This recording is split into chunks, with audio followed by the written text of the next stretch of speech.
Sayang, Mas sudah dapat bukti. Memang gila si Adi itu. Pesan Dimas kepada istrinya. Nanda. Ya, orang yang mengintip di ruangan Adi tadi adalah Dimas. Memanglah sedari kemarin Dimas mengawasi mereka berdua, tentu atas permintaan sang istri, Nanda. Bahkan kemarin saat Sindah dan Adi main jilt-jiltan Dimas juga mengikuti. Tetapi karena kemarin pintu ruangan Adi dikunci, jadi Dimas tak dapat melihat apapun di dalam sana. Dan hari ini ketika melihat gerak-gerik Sinta yang kembali mencurigakan, Dimas putuskan untuk membuntutinya lagi. Dan ternyata Sinta kembali masuk ke ruangan atasan mereka tersebut. Dan ternyata saat Dimas dengan isengnya membuka pintu, ternyata mereka tidak mengunci pintu seperti tempo lalu, entah lupa atau disengaja, Dimas tak tahu pun tak mau peduli. Dan betapa syoknya Dimas saat di dalam sana tengah terjadi pergulatan panas antara Adi dan Sinta. Tak menyia-nyiakan hal tersebut, tanpa pikir panjang Dimas langsung menyalakan kamera ponselnya. Ia merekam adegan tersebut, dan semua itu atas permintaan istrinya. Entah apapun itu harus diabadikan, mau bentuk potret ataupun video. Oh iya, memang Ayang dapat bukti apa? Mereka cipokannya di pojokan pabrik. Haha, udah kayak penunggu pabrik aja mereka. Tanya Nanda penasaran. Kini mereka sedang chattingan. Tak hanya cipokan sayang, tapi lebih dari itu. Balas Dimas. Apa sih Mas? Cepat kasih tahu dong, kan aku penasaran. Gak lupa dipotokan tadi? Enggak dong sayang, Mas selalu ingat pesan kamu itu. Ya udah Mas kirim sekarang ya. Lihat aja sendiri kegilaan suami temen kamu itu. Siapin juga jantungnya agar gak kaget. Pesan Dimas kemudian mengirimkan hasil videonya tadi ke istrinya. Nanda langsung memutar video tersebut, dan betapa syoknya Nanda setelah melihat adegan kuda-kudaan Adi dengan Sinta. Dasar Anina Negrem. Bab, kau Adi. Ternyata benar dugaannya ya, kalau kau sudah bersetubuh dengan garangan itu. Umpat Nanda ikutan emosi, seolah merasa ikut tersakiti atas pengkhianatan Adi yang sampai sejauh itu. Huh! Dasar lelaki brengska. Naya harus tahu ini harus. Sejurus kemudian Nanda langsung mendial nomor Kanaya. Halo Nei, ketemuan sekarang yuk. Aku ada informasi baru nih tentang Akiklu. Ucap Nanda langsung to the point. Boleh, lagi Meos juga di rumah. Jemput ya. Kata Naya. Oke. Tak. Panggilan pun terputus, Nanda langsung meraih jaketnya lalu mengenakannya. Ia berjalan ke samping rumah di mana rumah ibu mertuanya berada. Ya, rumah Nanda dan sang mertua memang bersebelahan. Bu, Nanda titip Vino sebentar ya. Mau ada perlu? Ucap Nanda. Terus Vinonya mana? Lagi tidur siang. Jawab Nanda sambil nyengir. Oh ya udah sana pergi. Oh ya pulang nanti ibu nitip beliin benangnya Ende ya. Stok benang ibu habis soalnya. Nih uangnya. Seru ibu mertua Nanda. Gak usah bu. Biar pakai duit Nanda antara. Cegah Nanda. Jangan. Duit kamu disimpan saja. Ini kan untuk usaha ibu juga. Ini uangnya ya. Udah sana pergi. Usir ibu mertua Nanda yang menolak ketika hendak dibelikan benang secara gratis oleh menantunya. Ya, mertua Nanda memanglah baik. Tidak pernah mau merecoki urusan rumah tangga putra dengan menantunya. Bahkan Nanda di sana sudah dianggap seperti anak sendiri. Ya udah deh. Makasih ya bu. Janji deh gak lama nanti. Seru Nanda kembali nyengir. Kemudian Nanda mencium punggung ibu mertuanya dengan takzim. Setelahnya Nanda pun pergi dengan menggunakan motor PSX-nya. Motor hasil dari pekerjaan menulisnya selama ini. Berbeda dengan Nea, Nanda malah tidak menyembunyikan pekerjaan remote-nya itu dari suami dan keluarganya. Karena keluarga suaminya itu sangat baik dan sayang kepadanya. Bahkan tahu kalau dia punya banyak duit pun tak pernah merecoki keuangannya. Beruntung sekali Nanda memiliki suami dan mertua seperti mereka. Nei, yuk! Seru Nanda setelah sampai tepat di samping rumah Bu Indah.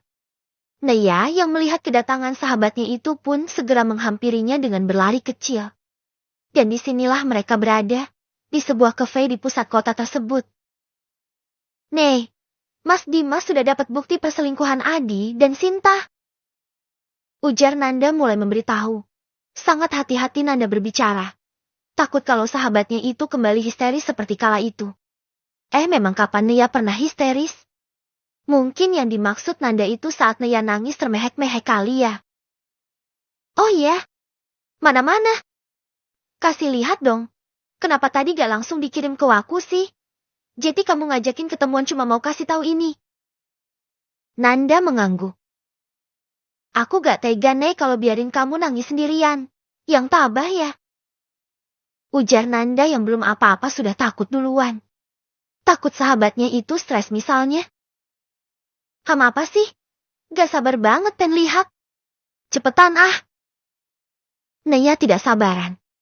Lalu Nanda pun menyodorkan ponselnya dan memperlihatkan video kiriman dari suaminya tadi. Nia terlihat fokus melihat video tersebut.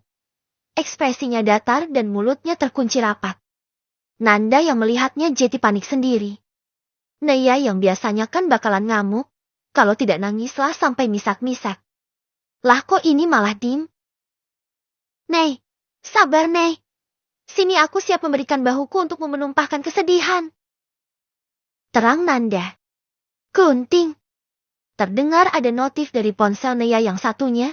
Rupanya Nia mengirimkan video tersebut ke ponselnya. Lalu mengembalikan ponsel Nanda ke pemiliknya. Apa sih? Lebay banget. Aku udah tebak kalau mereka udah sampai tahap itu kok. Kamu tenang aja Ende ya. Aku gak bakalan lagi nangis-nangisin tuh laki edan. Terlalu berharga air mata gue untuk nangisin Mas Adi. Seloroh Nia yang terlihat baik-baik saja. Ya walau tak dapat dipungkiri di hatinya yang paling dalam masih ada setitik rasa ngilu. Walau sudah menebak kelakuan Adi, tetapi ternyata Nia masih merasakan sakitnya dikhianati. Tapi kali ini Nia tidak lagi menangis. Rasanya kepada Adi perlahan mulai terkikis habis. Kekit! Nanda mengangkat kedua jempolnya di hadapan Nia. Gitu dong. Emang gak berguna banget nangisin tuh kadal buntung. Terus kapan kamu mau eksekusi mereka, Nei? Yang pasti dalam waktu dekat ini. Sahut Nia. Mereka akhirnya pun berbincang-bincang mengalihkan topik perihal Adi. Di sini Nia melupakan sejenak permasalahannya dengan suaminya tersebut. Ngomong-ngomong, bagaimana dengan kabarnya dokter tampan yang kau tolak waktu itu ya, Nia? Kamu sih? Sudah bagus ditaksir Pak Dokter malah milih si kambing ompong seperti Adi. Pasti hidupmu sudah enak kalau jadi istrinya Nei. Tiba-tiba Nanda membahas perihal masa lalu. Halah belum pasti, kita kan gak tahu karakter dokter itu Endea. Orang aku tahu karakter Mas Adi yang ternyata pelit itu setelah berbulan-bulan jadi istrinya. Awalnya pas pacaran kan Mas Adi lumayan roal tuh. Segala macam jajanan dibeliin. Sanggah Nia. Nanda pun nyengir. Iya juga ya. Setelah cukup mereka menghabiskan waktunya di kafe tersebut, keduanya pun memutuskan untuk pulang. Sudah seminggu berlalu. Semenjak saat itu juga Adi tak pernah lagi meminta jatah kepada Nia. Padahal jadwal menstruasi Nia juga sudah selesai dari beberapa hari yang lalu. Lantas apakah Nia peduli? Oh tentu saja tidak. Bagus malah. Jadi Nia tak perlu bersusah payah mencari alasan untuk menolak suaminya tersebut. Malam ini Adi mulai bertingkah. Ia memberitahu istrinya kalau hendak tidur di luar. Nei, Mas mau nginep di rumah temen. Besok kan hari Minggu. Jadi Mas mau main PS sepuasnya bareng temen-temen Mas. Begitulah alasan Adi. Oh ya udah. Jawaban Nia merasa bodoh amat. Serius Nei? Adi nampak tak percaya. Tanpa banyak drama ataupun omelan, istrinya mengizinkannya begitu saja. Ya udah sana kalau mau main PS. Sahut Nia acuh tak acuh. Setelah tahu kelakuan suaminya itu, Nia semakin bersikap dingin kepada Adi. Tetapi Adi tak peka tak menyadarinya. Ya udah, Mas pergi sekarang ya. Assalamualaikum. Seru Adi kemudian pergi. Esoknya, ada sebuah video viral yang memenuhi beranda semua orang. Termasuk juga Nea. Ini kayak Mas Adi. Gumam Nea melihat video itu dengan seksama. Terlihat sebuah video yang memperlihatkan sepasang kekasih yang sedang anuan di sebuah warung yang sepi. Beneran loh itu Mas Adi. Siapa ya nih orang yang udah sebarin ini? Padahal kan aku juga mau sebarin video yang kemarin itu. Gumam Nea.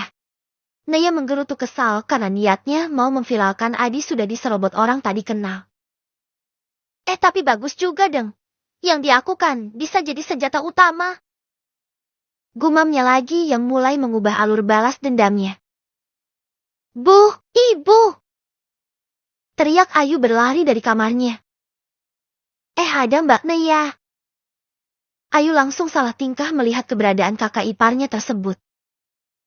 Ada apa sih Yu? Teriak-teriak kayak lagi di hutan saja. Gerutu Bu Indah yang keluar dari dalam kamarnya. Bu, gawat ini Bu, gawat. Pekik Ayu tertahan, sesekali Ayu melirik ke arah kakak iparnya tersebut. Gawat? Apanya yang gawat Yu? Heran Bu Indah. Ses, ayo masuk ke dalam kamar ibu saja. Ayu pun langsung menarik tangan ibunya itu menuju kamar sang ibu. Ada apa sih Yu? Kesal Bu Indah karena ditarik-tarik Ayu tadi. Bu gawat, Mas Adi viral lagi mesum sama Mbak Sinta. Lapor Ayu. Kok bisa? Pekik Bu Indah kaget. Ses, pelanin suaranya Bu. Di luar ada Mbak Nea. Peringat Ayu. Oh iya. Nih Bu, coba lihat deh. Ayu memperlihatkan video yang viral itu. Apaan nih? Masa orang itu Adi dan Sinta? Gak jelas gitu Yu. Lah itu mata ibu aja yang rabun. Itu beneran Mbak Sinta dan Mas Adi Bu. Terus, ini gimana dong? Kira-kira Nea lihat gak ya? Entar kalau ngamuk gimana? Panik Bu Indah. Takut juga dia kalau menantunya itu sampai ngamuk. Nah itu yang kutakutkan Bu. Hari itu, Nea bersikap biasa saja, sampai sore hari barulah suaminya itu pulang ke rumah. Gimana Mas? Udah puas bersama Sintanya? Seru Nea. Uhuk. Adi yang lagi minum pun tersedak dan terbatuk-batuk mendengar pertanyaan istrinya itu. Bu Indah dan Ayu pun saling lirik.